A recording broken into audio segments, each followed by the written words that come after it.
fait super froid. Et la BM elle chauffe. Donc ce que je vais faire avant de retourner essayer rouler, je vais mettre un nouveau radiateur qui devrait pas tarder à arriver. Donc je vais préparer un peu, déjà vidanger l'eau et enlever l'ancien radiateur. Je suis parti sur un radiateur de 36 M3 en prévision forcément de ça. Et je vais adapter tout mon système pour faire fonctionner avec le M20. De toute façon c'est plus ou moins pareil, donc ça devrait le faire.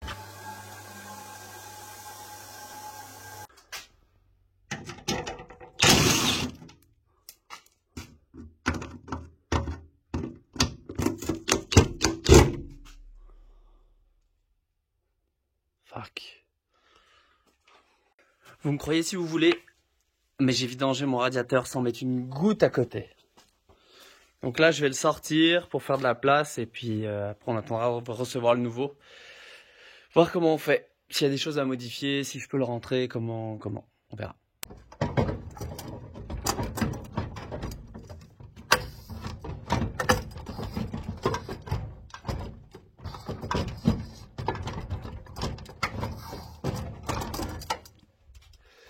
Ça y est, c'est sorti. Ça laisse pas énorme de place.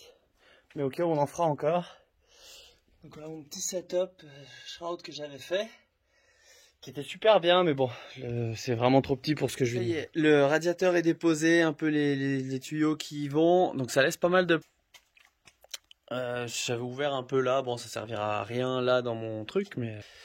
Donc ce qui va se passer, j'aurais bien aimé avoir le radiateur aujourd'hui. Bon apparemment il y a du retard dans la livraison. J'ai 2 spals que je vais pouvoir mettre dessus. Donc j'ai déjà les faisceaux électriques, donc ça c'est déjà bien. Et il me reste j'avais un petit spal aussi gros comme ça, que je mettrai certainement derrière le radiateur d'huile au cas où. Voilà, donc on verra ce que ça donne, mais j'espère recevoir assez vite le radiateur pour pouvoir avancer là-dessus. Parce qu'on roule le 28 janvier normalement. J'aimerais bien passer la journée dans le baquet à faire des battles, ça serait cool. Donc ça devrait être sympa. Ça y est, le nouveau radiateur est arrivé. J'ai pris quelque chose de plus gros, ça va être sympa. Donc je vais vous montrer ce que j'ai pris et la différence par rapport à l'ancien surtout.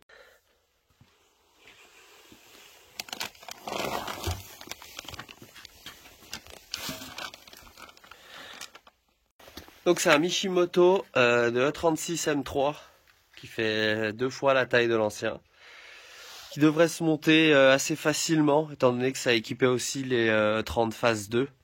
Donc on va mettre ça et puis on va voir ce qu'il faut faire pour que ça marche. Donc là voilà, on voit bien la différence de surface entre les deux, puis la forme, tout est différent, tout est très différent.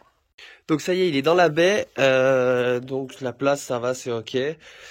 Je vais voir pour les supports comment je le monte et puis après ça fait une belle surface.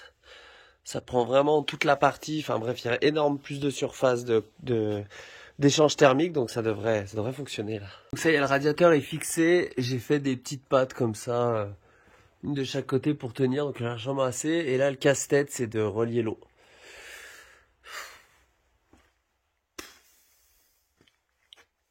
Je crois que je commence à être un professionnel du Tetris. Et après, comme il y a toujours des petits problèmes, mes durées sont trop courtes pour le nouveau cheminement. Voilà. Ça y est, le montage est fait. Il me manque un coude pour finir, pour pouvoir mettre en eau et vérifier le tout. J'espère que ça va fonctionner. J'ai fait un truc. Voilà. En gros, la baie ressemble à ça. Je vais passer les tuyaux là, je sais pas, on verra si ça chauffe ou pas. J'ai remis le visco et un spal devant, parce que j'avais de la place. Et voilà, j'ai tout protégé en espérant que ça fonctionne. Et puis voilà, je vais attendre un petit coude, donc ça sera probablement dans la prochaine vidéo. On mettra la voiture en route, on verra si tout fonctionne. Et puis, parce qu'on va rouler le 28 au budget normalement. Et puis voilà.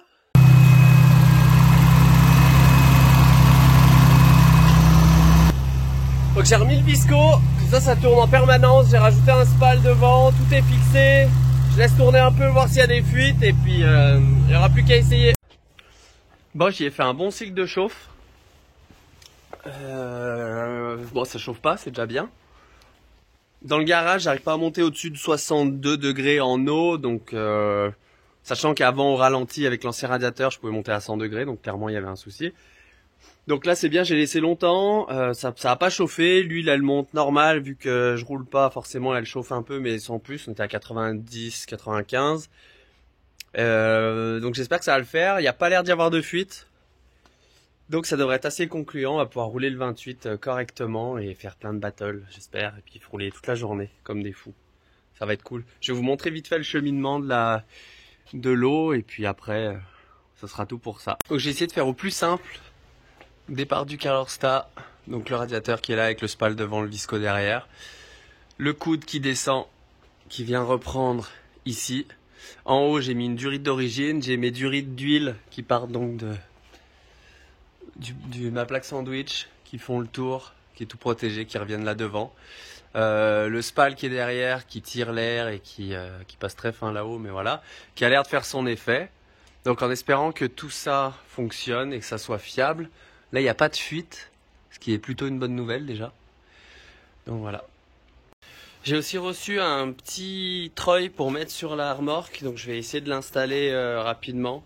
Comme ça on verra si ça fonctionne bien, parce que quand je suis tout seul c'est un peu galère, surtout que ça passe fin avec la structure pour les pneus, enfin bref en tout cas.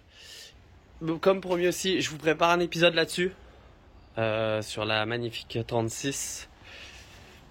Je vous prépare ça dans l'hiver, ça arrivera bientôt. En tout cas, en attendant, n'hésitez pas à vous abonner, ce serait cool qu'on arrive à 1000 un jour, ce serait bien. Donc voilà, et la E36 je vous fais une présentation bientôt, j'aimerais faire un truc un peu sympa pour vous montrer un peu tout ce qu'il y a dessus, même si vous l'avez déjà vu un peu tourner, vous savez ce qu'elle donne, mais un peu plus en détail l'intérieur, qu'est-ce qu'il y a et qu'est-ce qu'on va en faire. Donc voilà, allez, à la prochaine cette fois.